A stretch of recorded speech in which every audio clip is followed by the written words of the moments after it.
노르웨이 북부 초원지대에는 레밍이라고 불리는 작은 설치류가 서식합니다. 레밍은 매우 빠르게 번식하기 때문에 개체수가 너무 많아지면 서식지 부족이나 식량 문제 등으로 인해 일부 레밍 무리는 새로운 서식지를 찾아 이동하죠. 그런데 레밍은 이른바 집단 자살처럼 보이는 행동으로 떼죽음을 당하기도 하는데, 무리를 이끄는 우두머리 레밍이 절벽 아래로 뛰어내리며 그 뒤를 따르던 레밍 떼도 덩달아 뛰어내리며 일어나는 현상입니다. 그래서 혼자일 때는 이성적인 판단을 하지만 집단 속에서 군중심리의 지배를 받아 비이성적인 행동을 하는 현상을 레밍 효과라고 부르죠. 군중심리는 일반적으로 그릇된 맥락으로 인용되며 온갖 부정적인 오명을 가지고 있습니다. 그런데 아이러니하게도 우리가 군중심리로 인해 만물의 영장이 되었다면 어떨까요? 군중심리와 인간에 관한 이야기 지금 시작합니다. 미국 펜실베니아 대학교의 조나 버거 교수는 사회적 영향력에 대한 설문조사를 했습니다. BMW 차주들을 상대로 그들이 해당 차량을 구매하는 데 작용한 요소에 대해 물었죠. 대부분의 사람들은 가격이나 연비 등 합리적 요소를 고려해 차량을 구매했다고 답변했습니다. 그런데 설문의 주체를 바꾸자 답변이 180도 달라졌죠. 즉, 다른 사람들이 BMW 차량을 구매하는 데는 지인들의 의견이나 유명인 등의 해당 차종 구매 여부 등 외부의 작용이 큰 영향을 미쳤을 것이라고 답변했습니다. 요컨대 사람들은 사회적 영향력에 따른 동조 현상을 인지했지만 그 주체가 자신일 때는 예외라고 생각했습니다. 이는 인간이 자신의 생각과 행동이 합리적이고 개인적으로 결정된 것이라고 믿는 경향 때문이죠. 과연 그럴까요? 사회심리학자 무자퍼 셰리프는 사람들이 어떻게 규범을 형성하는지 알아보고자 동조 실험을 진행했습니다. 연구진들은 피험자들이 암실에서 불빛의 움직임을 측정하도록 했죠. 하지만 실제로 불빛은 고정되어 있었습니다. 그런데 인간의 시각은 자동운동 효과로 인해 고정된 불빛이 마치 실제로 움직이는 듯한 착시를 일으키기 때문에 주관적 경험에 따라 측정값은 달라지죠. 즉, 피험자들은 암실에서 착시 현상에 따른 불빛의 움직임을 측정했습니다.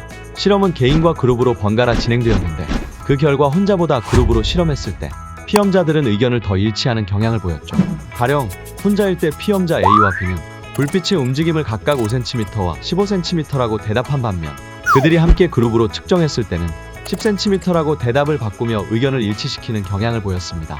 그리고 그들은 다시 혼자일 때도 여전히 10cm라는 의견을 고수하며 집단의 영향력에 갇힌 듯한 모습을 보였죠. 그런데 셰리프의 실험은 인간의 독립성과 자율성에 대한 논란을 빚으며 반론이 이렇습니다. 즉, 불확실한 상황에서 다른 사람의 의견을 듣고 답을 조율하는 것은 비이성적인 집단 동조가 아니라 오히려 합리적인 행동이라는 말이죠. 그렇다면 정답이 있는 문제는 어떨까요? 미국의 사회심리학자 솔로몬 애시는 정답이 확실한 때에도 사람들이 동조하는지 알아보고자 선분동조 실험을 고안했습니다. 피험자들은 선분이 그려진 2개의 카드를 받고 왼쪽 카드에 그려진 것과 동일한 길이의 선분을 오른쪽 카드에 그려진 3개의 선분들 가운데서 고르면 되었죠. 실험은 개인과 그룹으로 나눠서 진행되었습니다. 단, 그룹의 경우에는 피험자를 제외한 7명 내외의 사람들은 모두 배우였으며 그들이 먼저 오답을 말하게 하고 피험자가 가장 나중에 답변하도록 했죠. 그 결과 혼자일 때는 정답률이 99%였지만 그룹일 때는 오답률이 37%에 달했습니다. 그룹으로 진행한 실험은 18번 연속으로 이루어졌는데 123명의 피험자들 중 77%는 적어도 한 번 이상은 오답을 말했고 모두 정답을 말한 경우는 23%에 그쳤죠. 실험이 끝나고 피험자들에게 왜 오답을 선택했는지 묻자 그들은 다른 사람들에게 동조했다는 인식보다는 자신이 착각을 했거나 시력에 문제가 있었다고 말했습니다. 하지만 실제로는 처음에 맞는 답을 고르고도 다른 사람들이 모두 오답을 이야기하자 자신이 틀렸다고 생각하고 그들에게 동조한 것이었죠. 요컨대 애쉬의 실험은 정답이 확실한 상황에서도 인간은 타인에게 동조하고 군중심리를 따르는 경향이 있다는 것을 보여줍니다. 그런데 군중심리는 왜 일어나는 걸까요? 이에 대해 뇌신경과학자 비토리오 갈레세는 전운동 피질 내의 거울운동 뉴런에 의해 타인의 행동을 직관적으로 이해하게 된다라고 말했습니다. 거울운동 뉴런은 관찰만으로도 상대와 동일한 행위를 하고 있는 것처럼 느끼게 만들며 그런 작용은 무의식적인 모방심리로까지 이어지죠. 거울운동 뉴런에 의한 집단 동조 현상을 보여주는 실험이 있었습니다. 영국 세인트 앤드루스 대학교의 과학자들은 야생 버빗 원숭이들이 특정 음식을 피하도록 상황을 설정했죠. 곡물을 파란색과 분홍색으로 구분해놓고 분홍색 곡물은 쓴맛이 나는 첨가제를 섞어두었습니다. 원숭이들은 이내 파란색 곡물을 선호하게 되었죠. 그리고 몇 달 뒤 무리의 새끼 원숭이들이 태어났고 연구진들은 다시 파란색과 분홍색으로 염색된 곡물을 버빗 원숭이들에게 주었습니다. 이번에는 곡물의 색깔만 다르고 맛은 똑같았죠.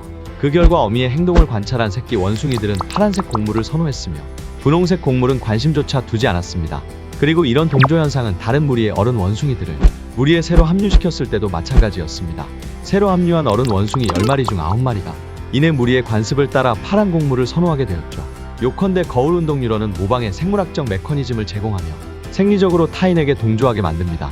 그건 동물이 해롭지 않은 먹이를 구별하거나 천적이나 위험한 상황을 피하는 등 생존 활동에 도움이 되죠.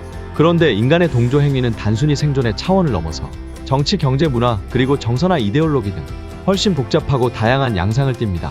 왜 그런 걸까요? 베스트셀러 사피엔스의 저자 유발 하라리는 호모사피엔스가 다른 인류종과 구별되는 특징으로 상상력과 언어의 발달, 그리고 대규모 협력 등의 능력을 예로 들었습니다. 그리고 이것이 현생 인류의 역사와 문명 발전에 큰 역할을 했으며 다른 종을 물리치고 호모사피엔스가 최후까지 살아남은 비결이라고 주장했죠.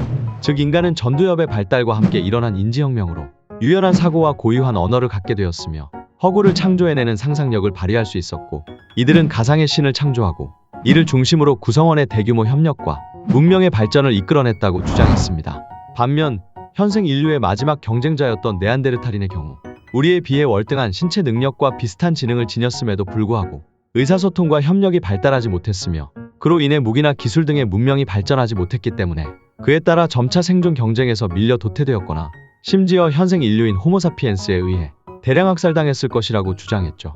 요컨대 호모사피엔스는 신체적 열세를 극복하기 위해 풍부한 상상력과 더 많은 협력이 필요했고, 그로 인해 언어가 발달하며 공동체가 더 커지고 조직화되었습니다. 그리고 정치, 경제, 문화 등 다양한 영역에서 형성된 집단의 동조와 결속은 문명의 발전을 이끌었죠. 그런데 이기적 유전자의 저자이자 진화생물학자인 리처드 도킨스의 주장에 따르면 모방은 문화의 유전체로서 정신적 사유와 행동 양식까지도 후세에 전달하고 발전시키는 역할을 했으므로 문명이 발전함에 따라 필연적으로 발생하는 정보의 과부하 문제를 해결하고 의사결정 비용을 절감하기 위해 동조와 모방을 통한 군중심리가 발달해 온 것은 어찌 보면 당연한 현상이었죠. 실제로 그러한 형태의 집단 동조 현상은 지금도 빈번히 일어나고 있습니다. 일례로 해리포터의 작가인 J.K. 롤링의 사례가 있죠. 그녀는 자신의 유명세로 인해 소설에 편견을 가질까봐 걱정했습니다. 그래서 로버트 갤브레이스라는 필명으로 쿠쿠스 콜링이라는 책을 출간했죠. 그 책은 출간되고 3개월 동안 1,500부밖에 팔리지 않았습니다. 그러던 어느 날 쿠쿠스 콜링은 아마존 판매 순위 4,709위에서 베스트셀러로 급부상했죠. 그리고 이내 수십만 부가 팔려나갔습니다. 독자들이 갑자기 그 책의 진가를 알아본 것일까요? 물론 그건 아닙니다.